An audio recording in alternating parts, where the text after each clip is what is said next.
Assalamualaikum warahmatullahi wabarakatuh. Bismillahi alhamdulillah. Salatuhu wassalamuhu ala rasulillah. Sayyidina Muhammad ibn Abdullah wa ala alihi wa sahbihi wa mawalah amma ba'du. Puji syukur marilah kita panjatkan kehadirat Allah subhanahu wa ta'ala. Salawat dan salam semoga terlimpah curahkan kepada baginda kita Nabiullah Muhammad sallallahu alaihi wasallam. Anda yang solih dan solihah, bagaimana kabarnya hari ini? Mudah-mudahan Anda yang jauh di sana senantiasa diberikan kesehatan oleh Allah Subhanahu wa taala, diberikan kemudahan, diberikan kelancaran, kesuksesan, kebahagiaan dan juga mendapatkan ilmu yang bermanfaat dari Allah Subhanahu wa taala. Baiklah Anda yang solih dan solihah, alhamdulillah pada kesempatan hari ini kita masih berjumpa dalam KBM Online, Pendidikan Agama Islam dan Budi Pekerti di kelas 8, dengan materi bab 3, yaitu tentang mengkonsumsi makanan dan minuman yang halal dan menjauhi yang haram. Pada kesempatan hari ini, kita akan meneruskan materi yang sudah kita pelajari tentang makanan dan minuman yang halal, yang mana materi ini sudah Ustaz sampaikan di pekan kemarin. Sekarang kita akan melanjutkan kepada makanan-makanan yang haram. Namun sebelum kita melanjutkan kepada materi makanan yang haram ataupun minuman yang haram ini, alangkah lebih baiknya kita sama-sama membuka pembelajaran ini dengan membaca doa. Semoga dengan pembacaan doa ini KBM Online bisa berjalan dengan baik dan materi yang akan kita pelajari itu semoga menjadi ilmu yang bermanfaat dan diridhoi oleh Allah Subhanahu wa taala. Mari kita sama-sama memulai membaca doanya. Bismillahirrahmanirrahim. Allahumma inni as'aluka ilman nafi'an wa amalan mutaqabbalan wa rizqan halalan thayyiba. Amin ya Allah ya rabbal alamin. Anda yang soleh dan solihah, sebagaimana yang sering Ustadz katakan ataupun yang sering Ustadz ingatkan, bahwa sebelum kita masuk ke materi ada kontrak belajar yang senantiasa harus Anda perhatikan. Di antaranya adalah pertama, sebelum belajar kita mulai dengan pembacaan doa. Alhamdulillah sudah kita mulai tadi dalam pembacaan doanya. Yang kedua adalah Anda senantiasa mempersiapkan media pembelajaran, baik itu handphone, gadget ataupun yang lainnya. Yang ketiga adalah Anda senantiasa menyimak, mendengarkan video materi yang Ustadz sampaikan. Yang selanjutnya adalah Anda senantiasa fokus dalam menyimak materinya. Dan yang keempat, Anda senantiasa melaksanakan tugas-tugas yang diberikan oleh Ustadz, wabil khusus dalam pembelajaran pendidikan agama Islam dan budi pekerti ini. Dan yang terakhir adalah selalu menutup setiap pembelajaran dengan pembacaan hamdalah dan doa kifaratul majlis. Itulah kontrak belajar atau perjanjian belajar kita supaya pembelajaran online ini bisa berjalan dengan lancar, bisa berjalan dengan baik dan senantiasa ada dalam lindungan Allah Subhanahu wa taala. Anda yang soleh dan solihah, kita masuk kepada materi tentang makanan yang haram. Apa itu makanan yang haram? Makanan yang haram adalah makanan atau minuman yang sudah jelas-jelas dilarang oleh Allah Subhanahu wa taala. Dalam mempelajari makanan dan minuman yang haram ini, ada beberapa jenis makanan dan minuman yang harus Anda ketahui yang tidak boleh dikonsumsi oleh kita semua. Yang pertama, jenis makanan dan minuman ini adalah dilihat dari segi haram lidzatihi, haram karena zatnya. Salah satunya yang termasuk kepada haram lidzatihi ini adalah daging babi. Daging babi, darah, khamr ataupun minuman keras. Karena ini sudah jelas nasnya dalam Al-Quran. Sebagaimana Allah mengatakan, A'udzubillahi minasyaitonirrajim. Hurrimat 'alaikumul maitatu wadamu walahmul khinzir. Telah diharamkan kepadamu al-maitatu bangkai, wadamu dan darah, walahmul khinzir dan daging babi. Jadi daging babi, darah, khamr ataupun minuman keras ini itu sudah termasuk makanan ataupun minuman yang diharamkan oleh Allah Subhanahu wa taala dari segi zatnya. Dari segi zatnya juga itu sudah termasuk kepada makanan-makanan yang haram dikonsumsi oleh umat muslim. Makanya bagi Anda dan semuanya, setelah mempelajari makanan dan minuman yang haram ini, itu senantiasa harus bisa menjauhi daripada makanan ataupun minuman yang diharamkan li zatihi karena zatnya. Yang selanjutnya adalah semua jenis burung yang bercakar, yang dengan cakarnya ia mencengkram ataupun menyerang mangsanya. Ketika ada binatang ataupun burung yang mempunyai cakar, yang mana cakarnya tersebut itu digunakan untuk mencengkram mangsanya, maka burung tersebut itu haram untuk dikonsumsi oleh umat muslim. Salah satunya adalah seperti burung elang, yang mana burung elang ini mempunyai cakar untuk mencengkram mangsanya, ya, sehingga kita dilarang untuk memakan burung elang tersebut. Yang selanjutnya adalah semuanya haram lidati ini adalah semua binatang buas yang bertaring. Ketika ada binatang buas yang bertaring itu termasuk ke dalam makanan yang haram dikonsumsi oleh umat muslim. Binatang yang diperintahkan supaya dibunuh. Ketika Allah dan Rasul-Nya memerintahkan untuk membunuh binatang tersebut, maka secara otomatis binatang itu haram untuk kita makan. Haram untuk kita konsumsi. Salah satu jenis binatang yang disunahkan untuk membunuhnya itu adalah seperti cecak. Ya. Jadi cecak ini itu haram dikonsumsi oleh kita sebagai umat muslim karena cecak ini termasuk binatang yang diperintahkan oleh Allah dan Rasul-Nya untuk dibunuh.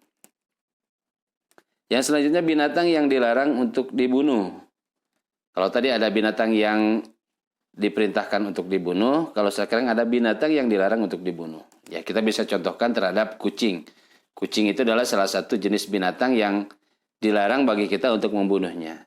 Ketika dilarang untuk membunuhnya, itu secara otomatis berarti binatang tersebut itu termasuk binatang yang haram dikonsumsi oleh umat muslim.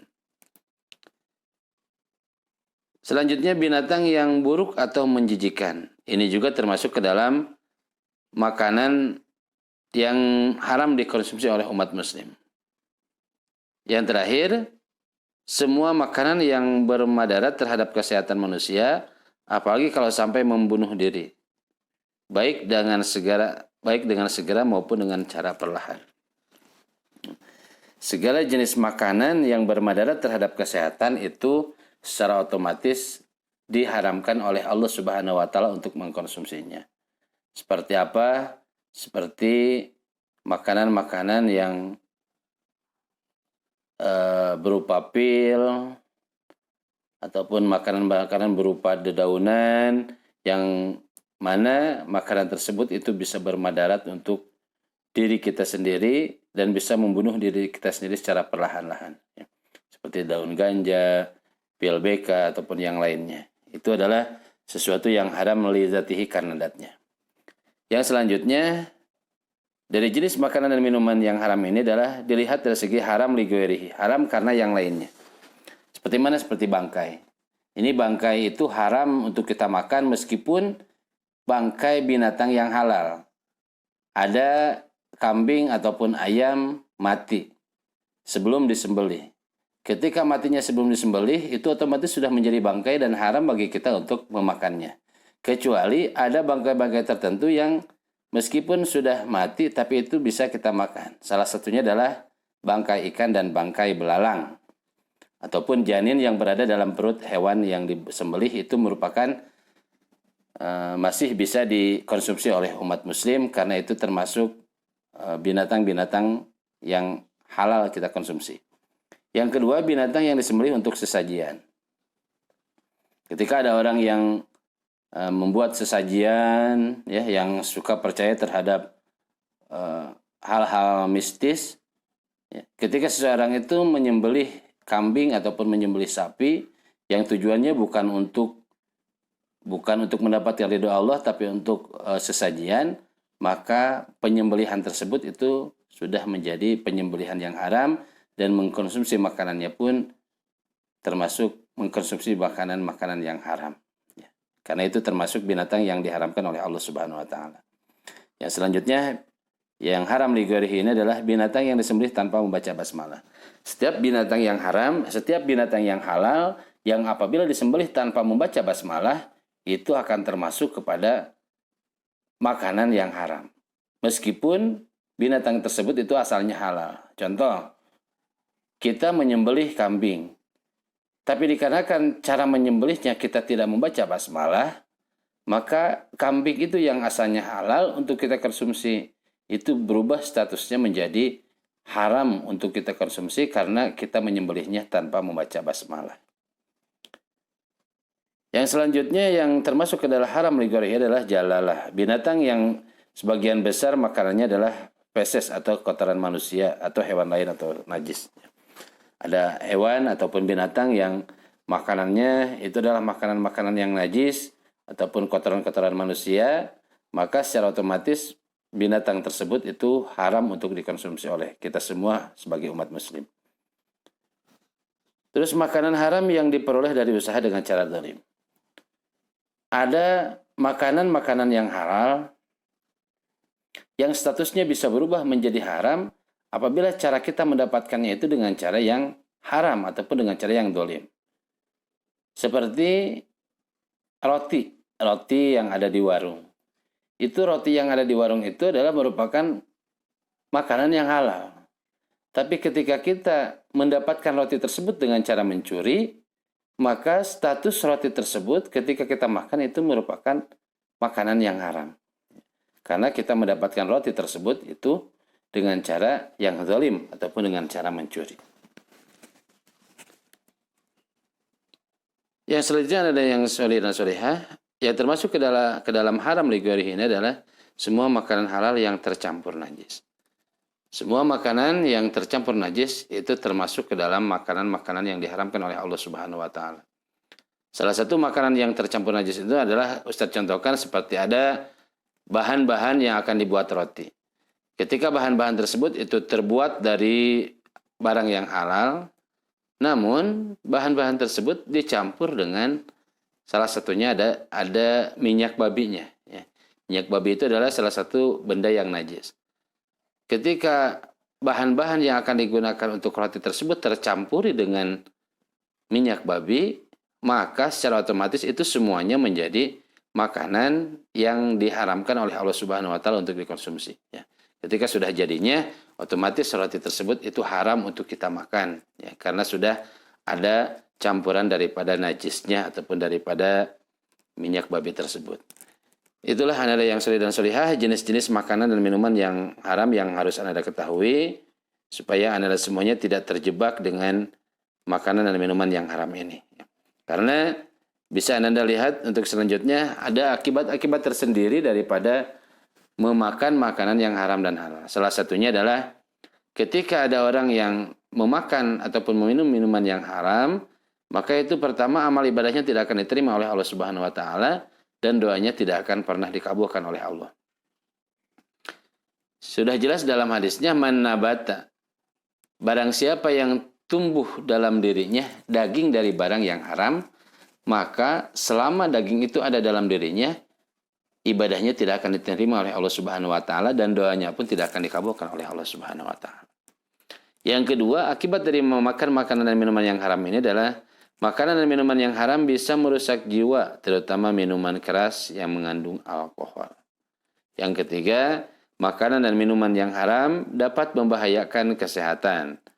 Yang keempat, makanan dan minuman yang haram itu memubadirkan harta.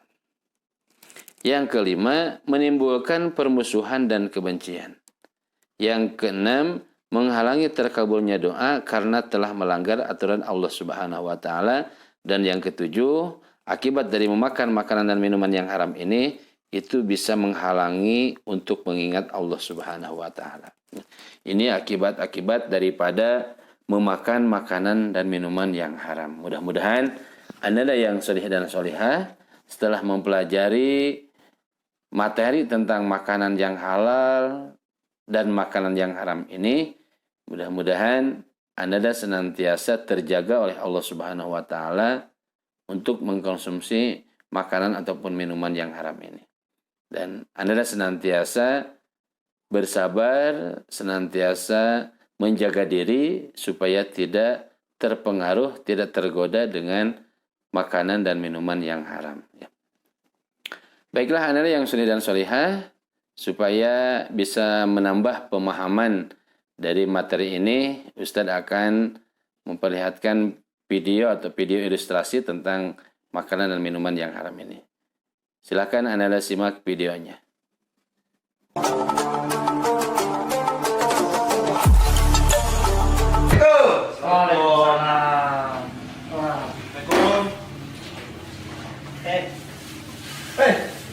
Assalamualaikum. Waalaikumsalam.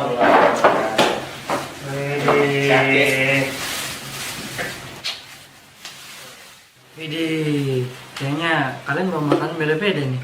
Tahu aja kalau Anda lagi lapar. Iya dong, kita kan teman kamu, Din. Apalagi kita sama-sama muslim. Sudah sepatutnya kita saling peduli dan saling berbagi. Ayolah, kemarin aku minta jawaban aja nggak dikasih, gimana sih? Nah, itu beda lagi ceritanya. Udah, daripada ribut, mending kita makan. Iya enggak? Bener, cakep. Yuk. Tar dulu. Anda mau tanya. Ente belinya di mana? Terus ini dagingnya apa? Oh, jadi kemarin nih ya, adik aku baik banget. Kemarin adik aku tuh ngasih coba ke aku. Ngasih, kakak ini ada daging ini enak, spesial katanya. Jadi tuh ceritanya gini.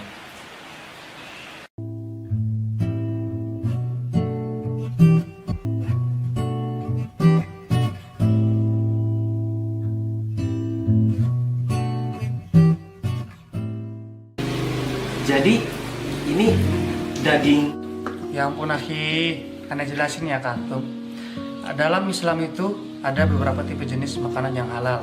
Salah satunya itu daging ternak seperti sapi, onta, kemudian unggas seperti ayam, itik, kemudian ada binatang ternak yang baik seperti kelinci dan kancil.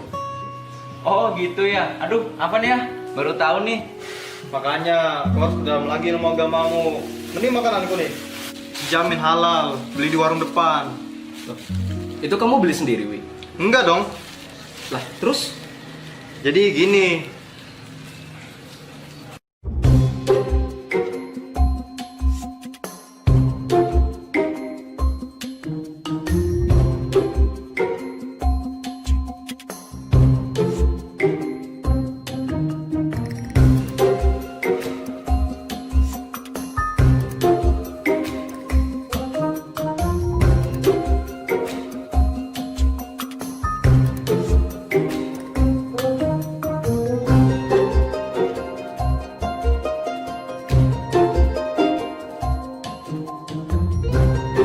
Wi, pantas saja kamu bisa beli. Antum mencuri. Dengar ya Wi, dalam Islam itu diajarkan bagaimana cara kita mendapatkan makanan itu. Apakah dengan cara yang baik atau dengan cara yang buruk. Nah yang antum lakuin itu sudah jelas salah. Karena antum mengambil hak orang lain. Dan sudah jelas bahwa makanan itu haram hukumnya. Mending jangan mencuri, mending masak nih sendiri kayak aku nih. Emang makanan kamu ini masakan sendiri? Wah jelas, aku mah paling anti itu ngambil hak orang lain. Mending masak sendiri, selain lebih praktis, lebih hemat dan lebih sehat. Dan tentunya hal Tunggu dulu, antum masaknya gimana?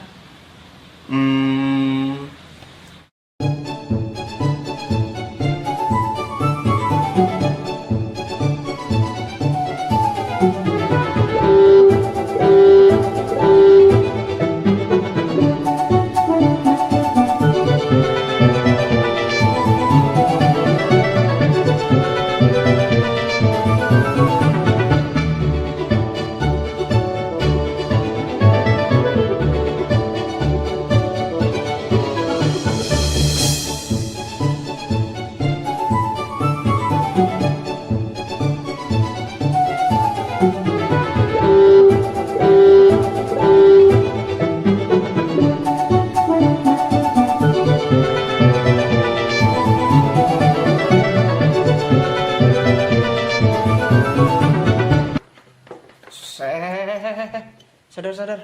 Ah. Ya ampun, Fik. Udah kasihan ke sama ayam itu. Ngapain dipikirin? Toh harus dibunuh dulu kan ayamnya supaya mati terus bisa dimasak deh. Oke, gini Fik. Dalam Islam juga diajarkan bagaimana cara penyembelihan yang baik dan syar'i. Nah, sedangkan yang antum lakukan adalah menggeruk ayam itu sampai mati. Dan itu sudah jelas bahwa makanan ini haram. Ya, mau makan apa nih? Hah? Ini nasi sama telur rebus. Enak kan? Apa nih? Kembang. Hah? Aduh. Ya, gitu deh. Emangnya ente dapat dari mana makan nih, Han? Tadi tuh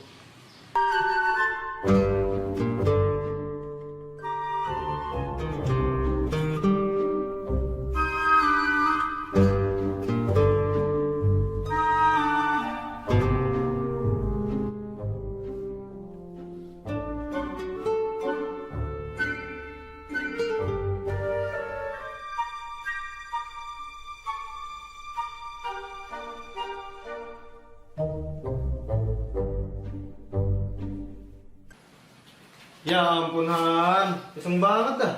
Han, ente pernah dengar nggak Quran surah Al-Maidah ayat 3 yang artinya dan diharamkan bagimu yang disembelih untuk dijadikan sesembahan. Nah, yang antum lakukan itu salah dan sudah jelas ini tidak bisa dikonsumsi bagi umat Islam.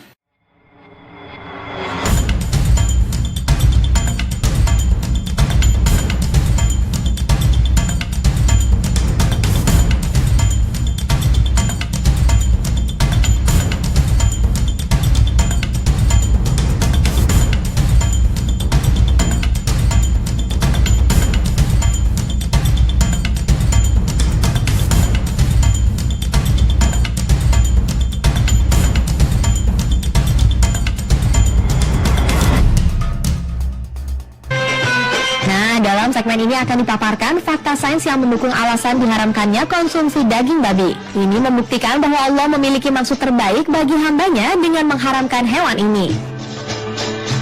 Babi merupakan pemakan segala dan juga scavengers atau pemakan makanan sisa. Artinya babi memakan apapun termasuk makanan basi, makanan busuk, kotoran, feses, urin, bangkai, bahkan sel kanker. Sayangnya sistem pencernaan babi tidak dapat membuang racun-racun hasil makanan tersebut. Racun pun terakumulasi di seluruh tubuhnya, terutama di daging dan lemak. Apalagi babi hanya perlu 4 jam untuk mencerna seluruh makanan. Ini tentunya tidak cukup waktu untuk membuang racun-racun yang ada di tubuhnya. Babi juga tidak memiliki kelenjar keringat. Artinya babi tidak bisa melepas racun tubuhnya melalui keringat. Artinya daging babi tentu mengandung akumulasi racun lebih banyak daripada daging lainnya. Sebuah lembaga di Inggris, Consumer Reports, melakukan investigasi terhadap 200 sampel daging babi dan mendapatkan sekitar 69%-nya terkontaminasi bakteri Yersinia enteropolitica. Bakteri ini menyebabkan demam, gangguan saluran pencernaan, diare, mual muntah, dan kram perut. Banyak bakteri yang ditemukan di daging babi bersifat resisten terhadap antibiotik. Hal ini membuat pengobatan lebih sulit bila kita terkena penyakit yang disebabkan makanan yang mengandung daging babi. Berdasarkan laporan Consumer Reports, terdapat Salmonella, Staphylococcus aureus, atau Listeria monocytogenes, yang juga merupakan penyebab penyakit menular yang berasal dari makanan. Babi adalah kontainer atau tempat penampung penyakit. Babi merupakan inang bagi banyak parasit, virus, dan organisme lain yang dapat ditularkan ke manusia. Salah satunya Taenia solium, cacing parasit usus yang dapat menginfeksi usus dan membuat kita kehilangan nafsu makan. Ada pula Menegal virus yang dapat menyebabkan demam, menggigil, kulit kemerahan, sakit kepala, dan berkeringat dingin. Babi juga menularkan virus kudis, tuberkulosis, juga hepatitis. Belum lagi, babi merupakan karier virus flu burung atau avian influenza dan flu babi atau swine influenza. Di dalam tubuh babi, virus avian influenza atau H1N1 dan H2N1 yang semula tidak ganas, bermutasi menjadi H1N1 atau H5N1 yang ganas, mematikan dan menular ke manusia. Meskipun empuk dan terkesan lezat, namun karena banyak mengandung lemak, daging babi sulit dicerna. Akibatnya nutrien atau zat gizi tidak dapat dimanfaatkan tubuh. Selain itu, menurut Profesor Nalbandov yang juga penulis buku Adaptive Psychology on Mammals and Birds, juga menyebutkan bahwa kantung urin babi lebih sering bocor sehingga urin babi merembes ke dalam daging. Akibatnya daging babi tercemar kotoran yang semestinya dibuang bersama urin. Lemak punggung pada babi tebal dan mudah rusak oleh proses ransiditas oksidatif sehingga menimbulkan bau tengik dan tidak layak dikonsumsi manusia. Lemak babi menurut para ilmuwan berperan juga dalam penularan berbagai macam penyakit seperti pengerasan urat nadi, naiknya tekanan darah, nyeri dada yang mencengkram, serta radang sendi pada sendi-sendi tubuh. Mayoritas bagian tubuh babi adalah lemak. Konsumsinya menyebabkan peningkatan kolesterol tubuh dan memperlambat proses penguraian protein dalam tubuh. Penelitian ilmiah di Cina dan Swedia menyebutkan bahwa daging babi merupakan penyebab utama kanker anus dan usus besar. Ini disebabkan parasit yang dibawa babi dapat tetap hidup di saluran pencernaan kita, salah satunya benih-benih cacing pita dan Thrasenia lolipita. Virus dan parasit menggerogoti kesehatan saluran pencernaan, membuat radang hingga menjadi kanker. DNA babi mirip dengan manusia, itulah mengapa babi seringkali dijadikan objek penelitian sebagai permodelan manusia. Materi genetiknya memiliki kemiripan lebih dari 80%, meski ekspresi gennya memiliki perbedaan tingkat. Adanya hewan ini membuat dunia penelitian lebih besar berkembang. Penelitian demi kemaslahatan manusia pun semakin banyak menggunakan babi sebagai permodelan. Namun dampak negatifnya adalah sifat buruk babi diyakini dapat menular ke manusia. Beberapa sifat buruk babi misalnya binatang paling rakus, kotor, dan jorok di kelasnya. Kemudian kerakusannya tidak tertandingi hewan lain seperti suka memakan bangkai dan kotorannya sendiri, bahkan kotoran manusia pun dimakan. Babi sangat suka berada di tempat yang basah dan kotor. Untuk memuaskan sifat rakusnya, bila tidak ada lagi yang dimakan, ia muntahkan isi perutnya lalu dimakan kembali. Lebih lanjut, kadang ia mengencingi pakannya terlebih dahulu sebelum dimakan.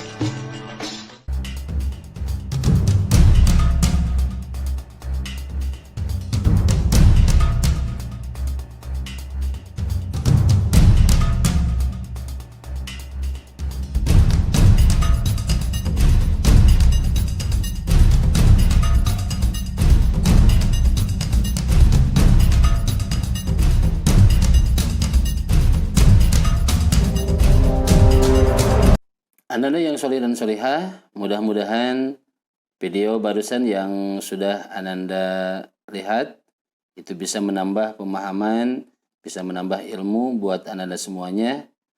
Dan untuk pembelajaran hari ini kita cukupkan sekian dulu.